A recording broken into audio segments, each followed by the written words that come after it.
আপা, আপনার সন্তান মোট কতজন? 4 জন, 3 ছেলে আচ্ছা। আর 1 মেয়ে। এই মেয়ে ছোট। 3 ছেলে বড়? জি। তারা কি করছে? হেফজ পাস করছে 3 ভাই। হ্যাঁ হ্যাঁ। একজন মাওলানা শেষ করছে আর 2 জন মাওলানা পড়তেছে। দোহাকে তো অনেক সময় দিতে হয় নিশ্চয়ই। জি।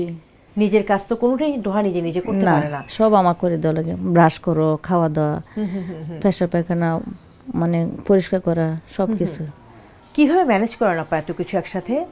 এইভাবেই করতেছি, আল্লাহ চালাইতেছে এইভাবেই। এটা একটু শুনতে চাই আপা। ওই যে ওর বাবা একটু সহযোগিতা করে, ভাইয়েরাও সহযোগিতা করে, খাওয়া দাওয়া করে, প্লেট ওরা ধুয়ে নে, আবার পাতিল টাতিল মাঝে মাঝে ধোয়। আমি তো একা কষ্ট হয়ে জায়গা, ওরা একটু কুটাকাটি করে দেয় তরকারি, একটু সহযোগিতা করে, ভাইয়েরাও সহযোগিতা করে। ওর বই আসলে বাসায় ওরাও সময় দেয়, হাত পা নাড়ানোর করে, থেরাপির কাজ করে। কিরকম সম্পর্ক ভাই বোনের মধ্যে? খুবই সম্পর্ক। আসলে দুদিন কথা না কয়, কুলে না নে, তাই রাগারি কান্না শুরু করে দেয়। হ্যাঁ, ওরা বুঝি কত 3 দিনে লাগে, 2 দিন লাগে চলে যায় কোথাও, দুজন আসে, দুজন অপেক্ষা করবো কুলে নেওয়ার জন্য, যদি না নেয় তাইলে কান্না শুরু করে দেয়। ও সে বুঝতে পারে যে বাবা ফিরলো, ভাইরা ফিরলো, বাসায় আসছে ওরা। হ্যাঁ হ্যাঁ। তার মানে সে খুব ভালো করে বোঝে বাবা এবং ভাইয়ারা ফিরেছে, এখন তাকে সময় দিতে হবে। এই যে এটা বলার সঙ্গে সঙ্গে দোহার হাসি ফুটে গেছে মুখে। দোহাকে নিয়ে কি বাইরে যাওয়া হয় আপনাদের? হ্যাঁ, ওই যে স্কুলে যাওয়া হয়, হ্যাঁ তো খুশি। স্কুলে যাইলে কোনো অনুষ্ঠান হলে ও খুশি।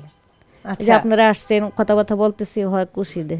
আপনি কি করে বুঝেন যে দোহা এই মুহূর্তে অনেক খুশি?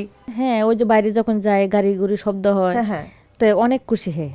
যে একা তুই আমরা অন্য রুমে কথা বলি, তাই সে মন খারাপ করবে, কান্নাকাটি করবে। ওর রুমে থাকলে ভালো।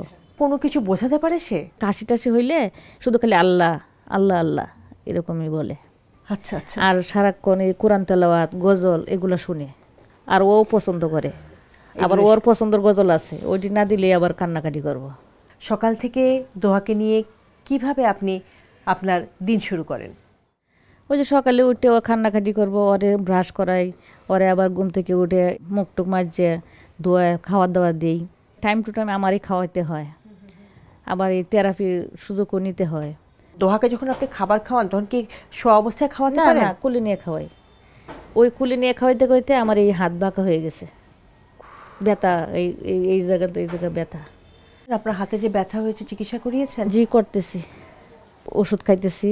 ওই যে মাথা অনেক টেনশন ভোগ করতে হয়, ওর যখন খাসি খুশি হয় তখন আমার মাথা খারাপ হয়ে যায়, মানে ব্রেনে লাগে আমার এই কষ্টটা, মাথা ঘুরায়, মাথা অ্যালার্জি, ঠান্ডা অ্যালার্জি আছে, এগুলো ওষুধ খাই।